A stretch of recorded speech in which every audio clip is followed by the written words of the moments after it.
Friends, Telangana TET and DSC కోసం తయారు చేయబడుతున్న ఈ సోషల్ మెటీరియల్ కేవలం 50 రూపీస్కే మా యాప్లో అవైలబుల్ ఉంది. ఫ్రెండ్స్, యాప్ లింక్ డిస్క్రిప్షన్లో ఉంది.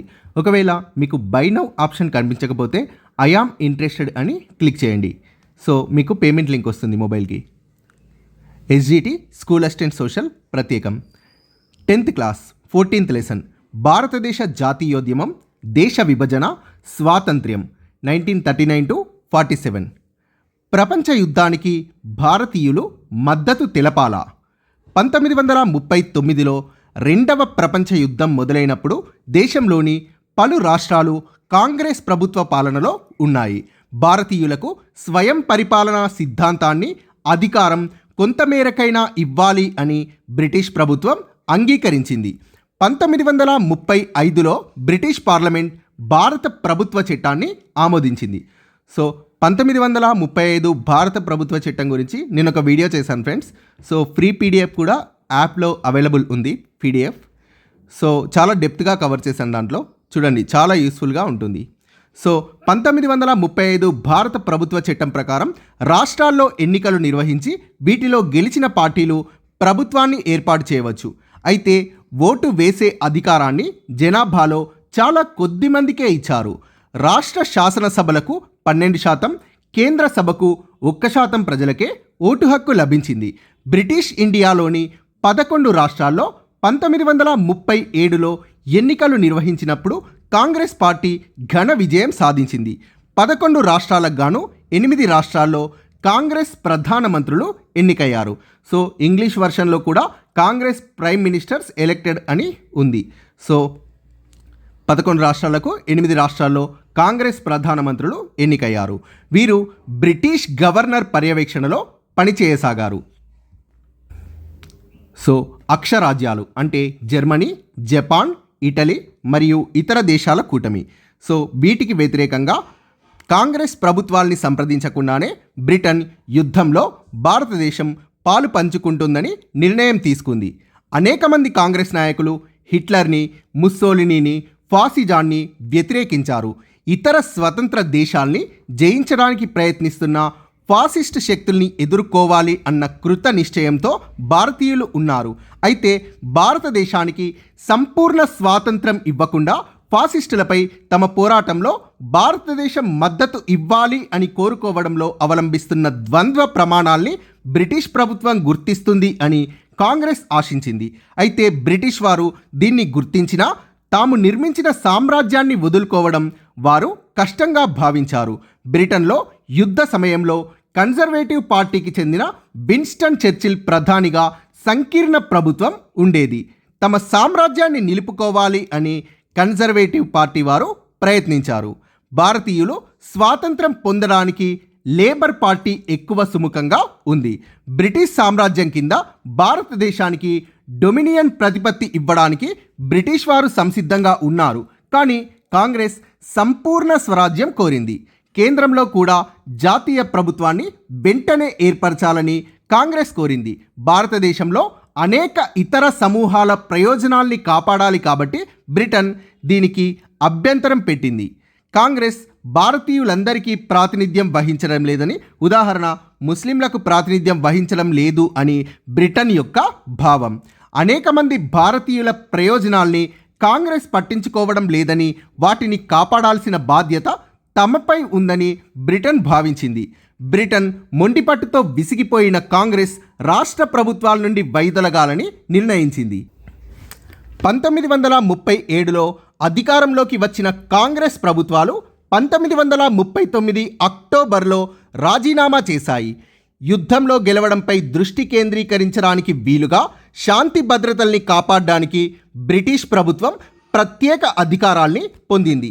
ఈ అధికారాల వల్ల ప్రభుత్వాన్ని వ్యతిరేకించిన వారిని వెంటనే జైలుకు పంపి కోర్టుకి వెళ్లకుండా కావలసినంత కాలం బందీగా ఉంచవచ్చు. వాక్ స్వాతంత్ర్యాన్ని కూడా పరిమితం చేశారు. యుద్ధం ముగిసిన తర్వాత పాలకులు స్వాతంత్రం ప్రకటించేలా ఒత్తిడి తీసుకురావడానికి 1940-41 సంవత్సరాల్లో కాంగ్రెస్ అనేక వ్యక్తిగత సత్యాగ్రహాల్ని నిర్వహించింది. పెద్ద ప్రజా ఉద్యమం ఏదీ కూడా ఆ కాలంలో చేపట్టలేదు. దేశ ప్రజలకు ప్రాతినిధ్యం, ఆంగ్లేయులు ప్రజలపై ఆంగ్లేయులు ప్రజలపై కాంగ్రెస్ పట్టు బలహీనపడేలా చేసి కాంగ్రెస్ని దండించడానికి గల మార్గాల కోసం చూశారు. బ్రిటిష్ వారు విభజించు పాలించు అనే సిద్ధాంతాన్ని పూర్తి స్థాయిలో అమలు చేశారు. ఈ దిశగా బ్రిటిష్ ప్రభుత్వం ముస్లిం లీగ్ ప్రణాళికలకు మద్దతిచ్చి ప్రోత్సహించి కాంగ్రెస్కి ఇచ్చే ప్రాముఖ్యతని తగ్గించసాగింది. ఈ కాలంలోనే ముస్లిం లీగ్, ఎంఏ జిన్నా వంటి నాయకులు ప్రజా రాజకీయాల్లో క్రియాశీల పాత్ర పోషించసాగారు. ముస్లిం లీగ్ 1906లో ఏర్పడింది. ఉత్తరప్రదేశ్లోని ముస్లిం భూస్వాముల ప్రయోజనాలకు ప్రాతినిధ్యం వహిస్తున్న ఈ పార్టీకి 1930ల వరకు పెద్దగా ప్రజా మద్దతు లేదు. అన్ని సభల్లోనూ ముస్లింలు మాత్రమే ఓటు చేసే ప్రత్యేక స్థానాలు చేయాలని బ్రిటన్ను ముస్లిం లీగ్ కోరసాగింది. చాలా ప్రాంతాల్లో హిందువులు అధిక సంఖ్యలో ఉన్నారు కాబట్టి హిందువులే ఎన్నికవుతారని, ప్రభుత్వంలో ముస్లింల ప్రయోజనాలు కాపాడడం కష్టం అవుతుందని వాదించసాగారు.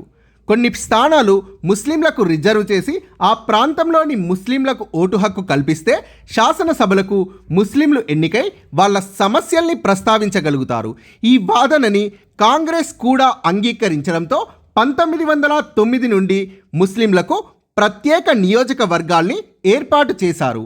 1937లో రాష్ట్ర ప్రభుత్వాలకు ఎన్నికలు జరిగినప్పుడు దేశంలోని 482 ముస్లిం నియోజకవర్గాల్లో ముస్లిం లీగ్ 102 స్థానాల్ని గెలుచుకుంది. కాంగ్రెస్ తమది జాతీయ పార్టీ కాబట్టి హిందువులకు మాత్రమే ప్రాతినిధ్యం వహించడం లేదంటూ ముస్లిం నియోజకవర్గాల్లో కాంగ్రెస్ కూడా పోటీ చేసింది. మొత్తం 58 ముస్లిం నియోజకవర్గాల్లో పోటీ చేయగా 26 స్థానాల్లో కాంగ్రెస్ గెలిచింది. 1937 ఎన్నికల్లో మొత్తం ముస్లిం ఓట్లలో 4.4% మాత్రమే ముస్లిం లీగ్కి వచ్చాయి. యునైటెడ్ ప్రావిన్సెస్, బాంబే, మద్రాస్లో ముస్లిం లీగ్కి కొంత ఆదరణ లభించింది. 10 సంవత్సరాల తర్వాత పాకిస్తాన్గా ఏర్పడ్డ 3 రాష్ట్రాల్లో అంటే Bengal, north west frontier province NWFP, పంజాబ్లలో ముస్లిం లీగ్ చాలా బలహీనంగా ఉంది. సింధ్లో కూడా అది ప్రభుత్వాన్ని ఏర్పాటు చేయలేకపోయింది. ఆ తర్వాత 10 సంవత్సరాల్లో పరిస్థితి పూర్తిగా మారింది. 1946లో తిరిగి రాష్ట్ర, కేంద్ర సభలకు ఎన్నికలు జరిగినప్పుడు ముస్లిం నియోజకవర్గాల్లో ముస్లిం లీగ్ విజయ భేరి మోగించింది. 1937-47 మధ్య ముస్లింల ఆలోచనలు మారాయి. ముస్లింల పట్ల కాంగ్రెస్ సున్నితత్వంతో స్పందించడం లేదని అనేక అంశాల్ని ముస్లిం లీగ్ ఎత్తి చూపింది. ఉదాహరణకు యునైటెడ్ ప్రావిన్స్లో ఎక్కువ సీట్లను గెలుచుకున్న ముస్లిం లీగ్తో కలిపి సంకీర్ణ ప్రభుత్వం ఏర్పాటు చేయడాన్ని కాంగ్రెస్ తిరస్కరించింది. తమ సభ్యులు ముస్లిం లీగ్లో సభ్యత్వం తీసుకోవడాన్ని కాంగ్రెస్ నిషేధించింది. అంతకు ముందు వరకు కాంగ్రెస్ సభ్యులు హిందూ మహాసభలో కూడా సభ్యులుగా ఉండే అవకాశం ఉండేది. మౌలానా ఆజాద్ వంటి కాంగ్రెస్లోని ముస్లిం నాయకులు దీనికి అభ్యంతరం తెలపడంతో 1938లో దీన్ని కూడా నిషేధించారు. ఆ విధంగా కాంగ్రెస్ మౌలికంగా హిందువుల పార్టీ అని, ముస్లింలతో అధికారాన్ని పంచుకోవడానికి అది సుముఖంగా లేదనే అభిప్రాయాన్ని ముస్లిం లీగ్ సృష్టించగలిగింది.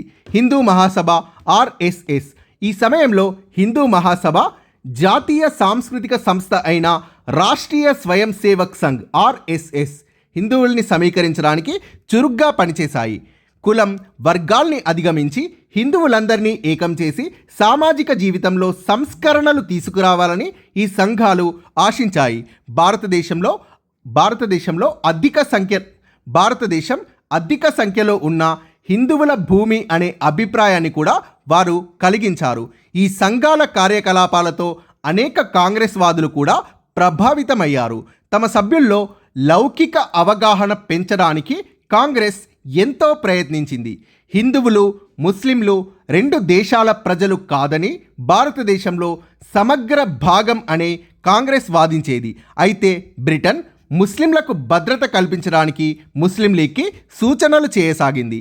పాకిస్తాన్ తీర్మానం, సారే జహాసే అచ్చా హిందుస్థాన్ హమారా అన్న కవిత రాసిన ఉర్దూ కవి మొహమ్మద్ ఇక్బాల్ 1930లో ముస్లిం లీగ్కి అధ్యక్షోపన్యాసం చేస్తూ వాయువ్య ముస్లిం రాష్ట్ర ఆవశ్యకత గురించి మాట్లాడాడు.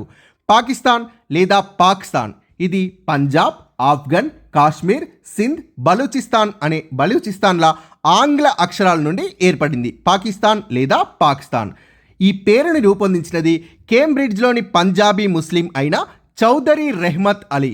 1933-35లో రాసిన కరపత్రాల్లో ఈ యువ విద్యార్థి ఈ రాష్ట్రాలకు ప్రత్యేక జాతీయ ప్రతిపత్తిని ఆశించాడు.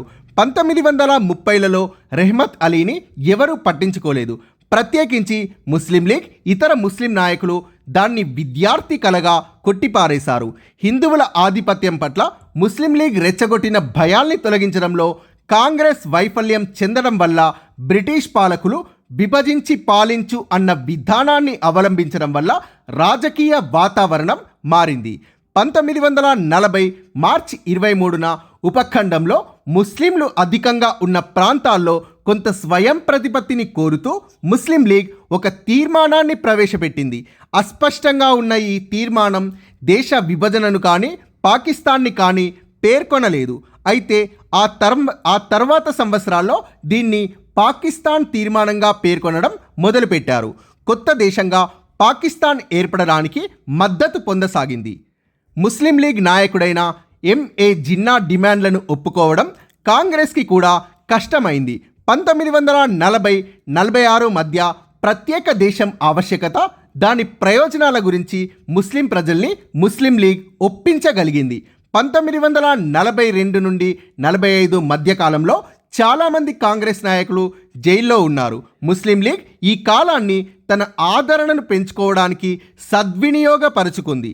బ్రిటిష్ వాళ్ళని భారతదేశం వదిలి వెళ్ళేలా ఎవరు చేస్తారు? 1941 నాటికి జపాన్ ఆగ్నేయ ఆసియాలోకి విస్తరించసాగింది. భారతదేశ భూభాగాలకు కూడా ముప్పు ఏర్పడే ప్రమాదం ఉంది. జపాన్కి వ్యతిరేక యుద్ధంలో భారతీయులు కూడా పాల్గొనేలా బ్రిటన్ చూడాలి. 1942 మార్చిలో తన మంత్రుల్లో ఒకరైన సర్ స్టాఫర్డ్ క్రిప్స్ని భారతదేశం పంపించి గాంధీజీతో కాంగ్రెస్తో రాజీ కుదుర్చుకోవాల్సిందిగా ఒత్తిడిని పెంచింది. బ్రిటిష్ ప్రభుత్వం వైస్రాయ్ తన కార్యనిర్వాహక వర్గంలో రక్షణ సభ్యుడిగా భారతీయుణ్ణి ముందుగా నియమించాలి అని కాంగ్రెస్ పట్టుబడడంతో ఈ చర్చలు విఫలం అయ్యాయి. క్రిప్స్ దౌత్యం విఫలం అయ్యాక బ్రిటిష్ పాలనకు వ్యతిరేకంగా గాంధీ తన 3వ ముఖ్యమైన ఉద్యమాన్ని ప్రారంభించాడు. 1942 ఆగస్టులో మొదలైన ఈ ఉద్యమం క్విట్ ఇండియా ఉద్యమం, అంటే భారతదేశం వదిలి వెళ్ళండి అని అర్థం. గాంధీని వెంటనే ఖైదు చేసిన యువ కార్యకర్తలు దేశవ్యాప్తంగా సమ్మెలు నిర్వహించారు. దాడుల్లో ఆస్తి నష్టం గావించారు. యువత కళాశాల చదువులు వదిలి జైళ్లకు వెళ్లారు. ప్రత్యేకించి రహస్య ఉద్యమంలో కాంగ్రెస్లోని జయప్రకాష్ నారాయణ్ వంటి సోషలిస్టు సభ్యులు చురుగ్గా పాల్గొన్నారు. పశ్చిమంలో సతారా, తూర్పులో మేదినిపూర్ వంటి పలు జిల్లాల్లో స్వతంత్ర ప్రభుత్వాల్ని ప్రకటించారు. బ్రిటిష్ పాలకులు మరింత బలప్రయోగంతో శక్తివంతంగా ఉద్యమాన్ని అణిచివేశారు. అయినప్పటికీ ఉద్యమం అణచివేయడానికి సంవత్సరం పైగా పట్టింది. ఈలోగా యుద్ధంలో బ్రిటన్కి మద్దతివ్వాలని భారత కమ్యూనిస్ట్ పార్టీ నిర్ణయించింది. నాజీ సైన్యం సోవియట్ యూనియన్పై దండెత్తడంతో అది ఆందోళన చెందింది. ప్రపంచ స్థాయిలో ప్రమాదాన్ని గుర్తించి ఈ యుద్ధాన్ని ప్రజల యుద్ధంగా పేర్కొంది. దీనికి విరుద్ధంగా గాంధీ వంటి వాళ్ళు బ్రిటన్ భారత్ని విడిచి వెళ్తే అది సొంతంగా జపాన్ని ఎదుర్కోగలదని భావించారు. అమెరికా, యూరప్లలో జపాన్ సాధించిన విజయాలు భారతీయులపై బలమైన ముద్రలు వేశాయి. జపాన్ ఆసియా దేశం, అది ఐరోపా వలస పాలకుల్ని ఎదుర్కోగలిగింది. తాము కూడా బ్రిటన్కి వ్యతిరేకంగా పోరాడి గెలవగలం అని భారతీయులు అనుకోసాగారు. ఆంగ్లేయులు ఉన్నత జాతికి చెందిన వాళ్ళు అన్న భ్రమ బద్దలైంది. బ్రిటన్ ఎదుర్కొంటున్న కష్ట సమయాన్ని సుభాష్ చంద్రబోస్ మంచి అవకాశంగా భావించాడు. బ్రిటిష్ పాలకుల్ని తరిమేయడానికి జపాన్ వాళ్ళ సాయం తీసుకోవాలని బోస్ భావించాడు. బోస్ రహస్యంగా జర్మనీకి, అక్కడి నుండి జపాన్కి వెళ్ళి 1942లో భారతీయ సైనికులతో ఒక సైన్యాన్ని తయారు చేశాడు.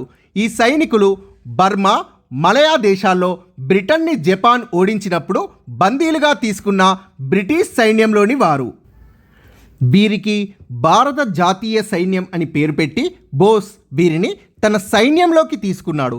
తర్వాత ఎంతోమంది మహిళలతో సహా ఇతర భారతీయులు కూడా ఈ సైన్యంలో చేరారు. అయితే బోస్తో గాంధీ ఏకీభవించలేదు.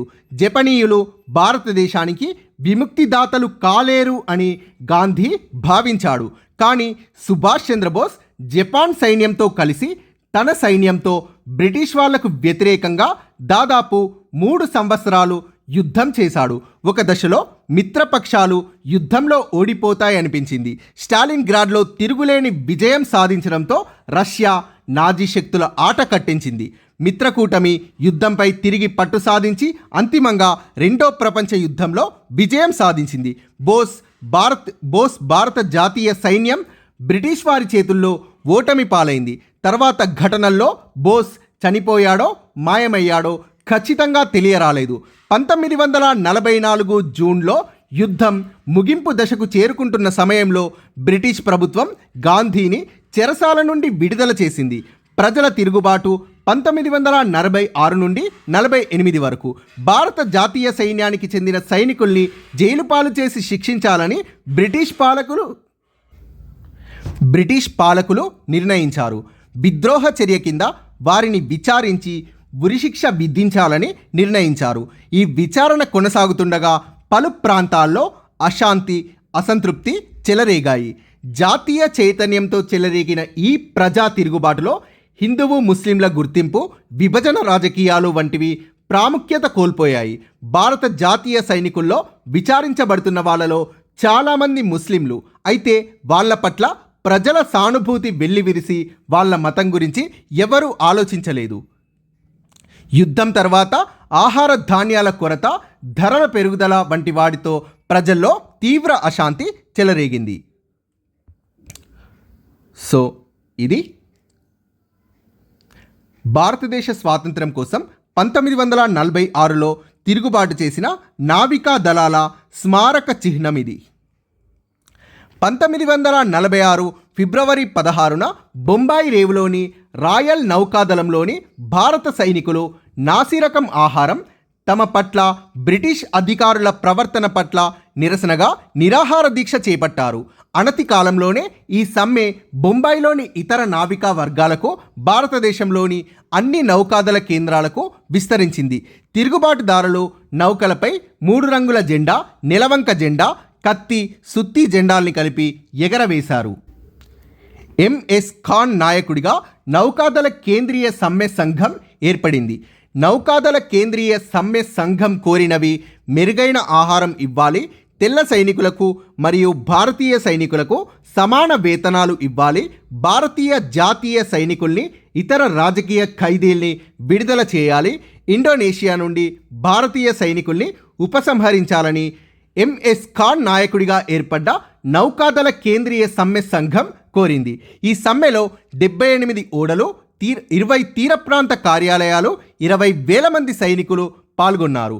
సమ్మెకు మద్దతుగా హిందూ ముస్లింలు బొంబాయి వీధుల్లోకి వచ్చి సైనికులతోటి, పోలీసులతోటి ఘర్షణలకు దిగారు. ఫిబ్రవరి 22న బొంబాయిలోని 3 లక్షల మిల్లు కార్మికులు తమ పనిముట్లు వదిలిపెట్టి 2 రోజుల పాటు పోలీస్ సైనికులతో తీవ్ర ఘర్షణలకు పాల్పడ్డారు. 1946లో దేశంలో పలు ప్రాంతాల్లో మిల్లులు, కర్మాగారాల్లో పని ఆపి సమ్మెలు చేశారు. ఈ ఉద్యమంలో చురుగ్గా పాల్గొన్న పార్టీలు భారతీయ కమ్యూనిస్టు పార్టీ మరియు సోషలిస్టు పార్టీలు. గ్రామీణ ప్రాంతాలు సైతం అసంతృప్తితో రగులుకున్నాయి. బెంగాల్లో పెద్ద భూస్వాముల నుండి భూమిని సాగుకు తీసుకున్న చిన్న పేద రైతులు ఆందోళన చేయసాగారు. ఆ సమయంలో వాటా కింద తమకు సగం లేదా అంతకంటే తక్కువ ఇస్తుండగా తమ వాటాని 3/2 పెంచాలని వాళ్ళు కోరారు. దీన్నే తెభాగా ఉద్యమం అంటారు. తెభాగా అంటే అర్థం 3 భాగాలు. పండిన పంటను 3 భాగాలుగా విభజించి 2 భాగాలు కౌలు రైతులకు ఇవ్వాలి అని దీని అర్థం. తెభాగా ఉద్యమానికి ఆ రాష్ట్ర కిసాన్ సభ నేతృత్వం వహించింది. హైదరాబాద్లో కమ్యూనిస్ట్ పార్టీ తెలంగాణ ప్రాంత రైతుల ఉద్యమానికి నాయకత్వం వహించింది. తెలంగాణ రైతులు భూస్వాములకు వ్యతిరేకంగా పోరాడుతూ రైతుల రుణాల్ని మాఫీ చేయాలని, వెట్టి చాకిరీని నిర్మూలించాలని, దున్నేవాడికే భూమి ఇవ్వాలని కోరారు. పాలకులు వాళ్ళ సైనికులకు వ్యతిరేకంగా రైతాంగం సాయుధ పోరాటం చేపట్టింది. ఈ పోరాటంలో పాల్గొన్న గ్రామాలు దాదాపు 3000 గ్రామాలు. మరొక సాయుధ పోరాటం ట్రావెన్కోర్లోని పున్నాప్రా వాయలార్ ప్రాంతంలో జరిగింది. ఇవి పున్నాప్రా వాయలార్ అనేవి 2 గ్రామాలు. ముస్లిం లీగ్ కాంగ్రెస్ అధికారం బదిలీకి సంప్రదింపులు. 1945లో అగ్రనాయకుల మధ్య రాజకీయ సంప్రదింపులు తిరిగి ప్రారంభమైనప్పుడు పూర్తి స్వాతంత్ర్యం ఇవ్వడానికి ముందుగా వైస్రాయ్, సైనిక దళాల కమాండర్ ఇన్ చీఫ్ మినహా కేంద్ర కార్యనిర్వాహక వర్గాన్ని పూర్తిగా భారతీయులతోనే ఏర్పరచడానికి బ్రిటన్ సిద్ధమైంది. ఈ కార్యనిర్వాహక వర్గంలో ముస్లిం సభ్యుల్ని ఎంపిక చేయడానికి ముస్లిం లీగ్కి సంపూర్ణ అధికారం ఉండాలి అని జిన్నా పట్టుబడడంతో అధికార బదిలీకి సంబంధించిన చర్చలు విఫలమయ్యాయి. జాతీయవాద ముస్లింలలో పలువురి మద్దతు కాంగ్రెస్కి ఉంది. పంజాబ్లోని యూనియనిస్టు పార్టీలో పలువురు ముస్లింలు సభ్యులుగా ఉన్నారు. ఈ 2 పార్టీలు అంటే కాంగ్రెస్ మరియు యూనియనిస్ట్ పార్టీలు ముస్లిం లీగ్ కోరికను సమర్థించలేదు. ఆ సమయంలో కాంగ్రెస్ పార్టీకి అధ్యక్షుడిగా మౌలానా ఆజాద్ ఉండడంతో దాని ప్రతినిధి బృందానికి అతడు నేతృత్వం వహించాడు. 1946లో రాష్ట్ర ప్రభుత్వాలకు ఎన్నికలు జరిగాయి. కేంద్రంలో ముస్లింకు రిజర్వ్ చేసిన 30 స్థానాలను, రాష్ట్రాల్లోని 569 స్థానాల్లో 442 స్థానాల్ని ముస్లిం లీగ్ గెలుచుకుంది. 1946 చివరి నాటికి ముస్లిం ఓటర్లలోని ప్రధాన పార్టీగా ముస్లిం లీగ్ ఆవిర్భవించి భారతీయ ముస్లింల ఏకైక ప్రతినిధిని అన్న వాదనను నిజం చేసుకుంది. ముస్లిం ఓట్లలో 86% పైగా ముస్లిం లీగ్ పార్టీకి వచ్చాయి. 1946లో సాధారణ నియోజకవర్గాల్లో కాంగ్రెస్ పార్టీ ముస్లిమేతర ఓట్లలో 91%తో అఖండ విజయం సాధించింది. దేశ విభజన, ప్రత్యామ్నాయ మార్గాలు, ముస్లిం లీగ్ కోరికను పరిశీలించి స్వతంత్ర భారతదేశానికి అనువైన రాజకీయ చట్టాన్ని సిఫార్సు చేయడానికి బ్రిటిష్ మంత్రివర్గం 1946 మార్చిలో 3 సభ్యుల బృందాన్ని ఢిల్లీకి పంపించింది. ఈ క్యాబినెట్ మిషన్ 3 నెలల పాటు దేశమంతా తిరిగి భారతదేశాన్ని విభజించకుండా 3 అంచెల సమాఖ్యని ప్రతిపాదించింది. మొదట్లో అన్ని ప్రధాన పార్టీలు ఈ ప్రణాళికను అంగీకరించిన వివిధ పార్టీలు పరస్పర విరుద్ధమైన పద్ధతిలో అర్థం చేసుకోవడం వల్ల ఈ ఒప్పందం ఎక్కువ కాలం నిలబడలేదు. అంతిమంగా క్యాబినెట్ మిషన్ ప్రతిపాదనను కాంగ్రెస్, ముస్లిం లీగ్ ఆమోదించలేదు. ముస్లిం లీగ్ పాకిస్తాన్ని సాధించుకోవడానికి ప్రత్యక్ష కార్యాచరణ దిగడానికి నిర్ణయించుకొని 1946 ఆగస్టు 16ను ప్రత్యక్ష కార్యాచరణ దినంగా ప్రకటించింది. ఆ రోజున కలకత్తాలో అల్లర్లు చెలరేగి చాలా రోజుల పాటు కొనసాగి వేలాది మంది చనిపోయారు. 1947 మార్చి నాటికి హింసాత్మక ఘటనలు ఉత్తర భారతదేశానికంతటికీ వ్యాపించాయి. పెద్ద ఎత్తున చెలరేగిన ఈ హింసాత్మక చర్యల నేపథ్యంలో 1947 మార్చిలో పంజాబ్ని 2గా విభజించడానికి కాంగ్రెస్ అధినాయకత్వం సమ్మతించింది. ఒక భాగంలో ముస్లింలు అధిక సంఖ్యలో ఉండగా మిగతా సగభాగంలో హిందూ, సిక్కులు అధిక సంఖ్యలో ఉన్నారు. ఇదే సిద్ధాంతాన్ని బెంగాల్కి వర్తింపజేయడానికి కాంగ్రెస్ సమ్మతించింది. 1947 ఫిబ్రవరిలో వావెల్ స్థానంలో వైస్రాయ్గా మౌంట్ బాటన్ వచ్చాడు. ముందుకు వెళ్ళడానికి మౌంట్ బాటన్ ఆఖరి దఫా చర్చలకు ఆహ్వానించినా ఇవి కూడా విఫలం కావడంతో భారత్కి స్వాతంత్రాన్ని ఇస్తామని, దాంతోపాటు దేశాన్ని కూడా విభజిస్తామని ప్రకటించాడు. ముస్లింలు అధిక సంఖ్యలో ఉన్న పంజాబ్ ప్రాంతం, ఎన్డబ్ల్యూఎఫ్పి, సింధ్, బెలూచిస్తాన్, తూర్పు బెంగాల్లు కొత్త దేశమైన పాకిస్తాన్లో భాగంగా ఉంటాయి. కొత్త దేశమైన పాకిస్తాన్లో భాగంగా ఉండేవి ముస్లింలు అధిక సంఖ్యలో ఉన్న పంజాబ్ ప్రాంతం, NWFP, north west frontier province, Sindh, Baluchistan, తూర్పు బెంగాల్. బ్రిటిష్ ప్రభుత్వం నుండి పాకిస్తాన్కి అధికార బదిలీ 1947 ఆగస్టు 14న, భారతదేశానికి ఆగస్టు 15న చేస్తామని ప్రకటించారు. సంవత్సరం కాలంగా జరుగుతున్న అల్లర్లు, రక్తపాతం, విద్వేషాలకు ఇదొక్కటే ఆచరణీయ పరిష్కారంగా భావించారు. దేశ విభజన, వలసలు, ముస్లిం మత పాకిస్తాన్ ఏర్పడడంతో కొత్తగా గీసిన సరిహద్దు రేఖకి 2 వైపులా ఉన్న హిందూ, ముస్లింలలో అభద్రతా భావం ఏర్పడి వలస వెళ్లడం తప్పనిసరైంది. తమ ఇల్లు, ఊళ్ళు, పట్టణాలు విడిచి వెళ్లాల్సి రావడంతో ఒకరి పట్ల ఒకరికి కోపం, విద్వేషాలు చెలరేగి మొత్తంగా 1.5 కోట్ల హిందువులు, ముస్లింలు నిర్వాసితులయ్యారు. హత్యలు, దోపిడీ, దహనాలు యథేచ్ఛగా కొనసాగాయి. హిందువులు, ముస్లింలు కలిపి 2 నుండి 5 లక్షల మంది చంపబడ్డారు. వాళ్ళు కాందిశీకులుగా మారారు. పునరావాస శిబిరాల్లో గడిపారు. రైళ్లలో నివాస అన్వేషణలో బయలుదేరారు. శాంతి, సౌభ్రాతృత్వ సందేశాల్ని పంచుతూ గాంధీ అల్లర్లకు గురైన ప్రజల శిబిరాల మధ్య హాస్పిటల్స్లో గడిపాడు. జాతిపిత గాంధీ మొదటి స్వాతంత్ర దినోత్సవం నాడు సంబరాలు చేసుకోకుండా నిరాహార దీక్ష చేశాడు. గాంధీ చొరవతో అల్పసంఖ్యాక వర్గాల హక్కులపై నెహ్రూ, కాంగ్రెస్ ఒక తీర్మానాన్ని చేశాయి. ఆ పార్టీ 2 దేశాల సిద్ధాంతాన్ని ఎప్పుడూ అంగీకరించలేదు. దేశ విభజనను బలవంతంగా ఒప్పుకోవాల్సి వచ్చినప్పటికీ భారతదేశం అనేక మతాల, జాతుల దేశం అని, అలాగే కొనసాగాలి అని విశ్వసించింది. పాకిస్తాన్ ఎలా ఉన్నప్పటికీ భారతదేశం ప్రజాస్వామిక లౌకిక రాజ్యంగా ఉంటుంది. మతంతో సంబంధం లేకుండా పౌరులందరికీ రాజ్యం నుండి రక్షణ లభిస్తుంది, సమాన హక్కులు ఉంటాయి. గాంధీజీపై ఘాతుకం. 1947 ఆగస్టు 15న బెంగాల్లో అల్లర్లతో అతలాకుతలమైన నోవఖలీలో శాంతిని నెలకొల్పడానికి జాతిపిత గాంధీజీ ప్రయత్నించాడు. దేశ రాజధాని ఢిల్లీకి గాంధీ 1947 సెప్టెంబర్ 9 వరకు రాలేదు. వాయువ్య భారతంలో పెద్ద ఎత్తున చెలరేగిన మత ఘర్షణలతో గాంధీ అసంతృప్తితో ఉన్నాడు. అయితే దేశ ప్రజల్లోని ఒక వర్గం భారత రాజకీయాల్లో గాంధీ పాత్రతో కోపంగా ఉంది. గాంధీ నిర్వహిస్తున్న సర్వమత ప్రార్థనా సమావేశాల్ని పలుమార్లు భంగపరిచారు. గాంధీని చంపడానికి 2 రోజుల ముందు జరిపిన హత్యాయత్నం విఫలమైంది. 1948 జనవరి 28న గాంధీ మాట్లాడుతూ, ఒక పిచ్చివాడి చేతిలో తుపాకీకి నేను బలి కావాల్సి వస్తే నవ్వుతూ అందుకు సిద్ధమవుతాను. నాలో ఎలాంటి కోపం ఉండకూడదు. నా హృదయంలో, పెదాల మీద దేవుడే ఉండాలి అన్నాడు.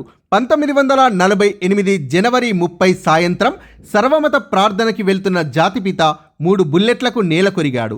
చనిపోవడానికి ముందు గాంధీ హే రామ్ అన్నాడు. గాంధీని చంపిన నాథూరాం గాడ్సే అక్కడి నుండి పరారయ్యాడు. తర్వాత గాడ్సేని ముంబైలో పట్టుకున్నారు. నాథూరాం గాడ్సే ఒకప్పుడు హిందూ మహాసభలో సభ్యుడు. దాంతో ఆ సంఘంపై వ్యతిరేకత వెల్లువెత్తింది. ఫలితంగా 1948 ఫిబ్రవరి 14న అఖిల భారత హిందూ మహాసభ రాజకీయ కార్యక్రమాన్ని త్యజించి నిజమైన సంస్థాగత పని మీద దృష్టి కేంద్రీకరించాలని నిర్ణయించింది. ఒక రకంగా తీవ్రవాద గాడ్సే అంతిమంగా తన మిత్రులకు ఎంచుకున్న పంథాకి హాని కలిగించాడు. సంస్థానాల విలీనం. బ్రిటిష్ అధికారం కింద వివిధ స్థాయిల్లో సర్వసత్తాక పాలనతో సుమారుగా 550 సంస్థానాలు ఉండేవి. బ్రిటిష్ పాలకులు భారత్ నుండి వెళ్ళిపోతుండడంతో ఈ సంస్థానాలు కూడా స్వాతంత్రం పొందుతాయి. భారత్లో విలీనం అవుతాయో, పాక్లో విలీనం అవుతాయో, లేక స్వతంత్రంగా ఉంటాయో నిర్ణయించుకోమని ఈ సంస్థానాల్ని కోరారు. సంస్థానాల ప్రజలు ప్రజామండల ఉద్యమాల్లో పాల్గొనడం ద్వారా వాళ్ళు తమ ప్రజాస్వామిక హక్కుల పట్ల చైతన్యం పొందారు. రాచరిక కుటుంబాల పాలన కొనసాగాలని ఆ ప్రజలకు లేదు. హైదరాబాద్, ట్రావెన్కోర్లలో పాలక జమీందారులకు వ్యతిరేకంగా రైతాంగం సాయుధ పోరాటం చేపట్టింది. సంస్థానాల ప్రజల ఉద్యమాలకు కాంగ్రెస్ మద్దతిస్తూ అవి భారత్లో విలీనమై కొత్త రాజ్యాంగ నిర్మాణంలో భాగస్వాములు కావాలని కోరింది. 1947 జూలైలో ఈ బాధ్యతను సర్దార్ పటేల్కి అప్పగించారు. భారత్లో విలీనం కావాల్సిన ఆవశ్యకత గురించి అతడు రాచరిక కుటుంబాలతో చర్చలు మొదలుపెట్టాడు. వాళ్ళు తమంతట తాము విలీనం కాకపోతే ఆ ప్రక్రియని పూర్తి చేయడానికి సైన్యాన్ని పంపించాల్సి ఉంటుందని సర్దార్ వల్లభాయ్ పటేల్ స్పష్టపరిచాడు. 1947 ఆగస్టు 15 నాటికి కాశ్మీర్, హైదరాబాద్, జునాగఢ్లు తప్ప మిగిలిన సంస్థానాలన్నీ భారత్తో విలీన ఒప్పందంపై సంతకం చేశాయి. తర్వాత 2 సంవత్సరాల్లోపు ఈ 3 సంస్థానాలు కూడా భారత్లో విలీనం అయ్యేట్లు చేశారు. సంస్థానాల ప్రభుత్వాల్ని స్వాధీనం చేసుకొని ఆయా రాచరిక కుటుంబాలకు వ్యక్తిగత ఖర్చులకు పెన్షన్ మంజూరు చేశారు. దీన్నే రాజా భరణం అనేవారు. ఈ ప్రాంతాల్ని విలీనం చేయడం ద్వారా కొత్తగా పరిపాలనా సౌలభ్యానికై రాష్ట్రాల్ని ఏర్పరిచారు. భారత్లో కొత్త రాష్ట్రాల్ని ఏర్పరిచే ఈ ప్రక్రియ 1956 వరకు కొనసాగింది. 1971లో భారత ప్రభుత్వం భరణాన్ని, గత రాచరిక కుటుంబాల బిరుదుల్ని రద్దు చేసింది. మనకి తెలిసిన ఆధునిక భారతదేశం ఏర్పడింది. 1947లో భారతదేశం పేద దేశంగా ఉండేది. 2 శతాబ్దాల పాటు కొనసాగిన వలస పాలన దేశ అభివృద్ధిని అడ్డుకొని దేశ ప్రజల ఆత్మవిశ్వాసాన్ని దెబ్బతీసింది. సమానతతో కూడిన స్వయం సమృద్ధ ఆధునిక దేశాన్ని నిర్మించడం ఒక సవాల్గాను అవకాశంగాను ఉంది. సో టెక్స్ట్ బుక్లో ఇచ్చిన పిక్చర్స్. భారతదేశంలో 2వ ప్రపంచ యుద్ధ సమయంలో C-46 విమానాల్లోకి సరుకులు ఎత్తుతున్న ఏనుగులు. డాక్టర్ బిఆర్ అంబేద్కర్, పాకిస్తాన్ లేదా భారతదేశ విభజన పరిచయం 1940. సో ఈ పుస్తకంలో పాకిస్తాన్ని పరిగణనలోకి తీసుకోవాలనడంలో సందేహం లేదు. దీని గురించి ఆలోచించాలని ముస్లింలు పట్టుబడతారు. బ్రిటన్ తన వారసత్వాన్ని అధిక సంఖ్యాకులైన హిందువులకు అప్పగించి అల్ప సంఖ్యాకులను వాళ్ళ దయాదాక్షిణ్యాలకు వదిలేస్తూ అధికారాన్ని కట్టబెట్టలేదు. అది సామ్రాజ్యవాదాన్ని అంతం చేయడం కాదు, మరొక రూపంలో సామ్రాజ్యవాదాన్ని సృష్టించడం అని బిఆర్ అంబేద్కర్ పాకిస్తాన్ లేదా భారతదేశ విభజన పరిచయం 1940 అనే పుస్తకంలో రాశారు. సో ఇది ఇరవాడి నదిని దాటుతున్న రాయల్ నౌకాదళం 1945.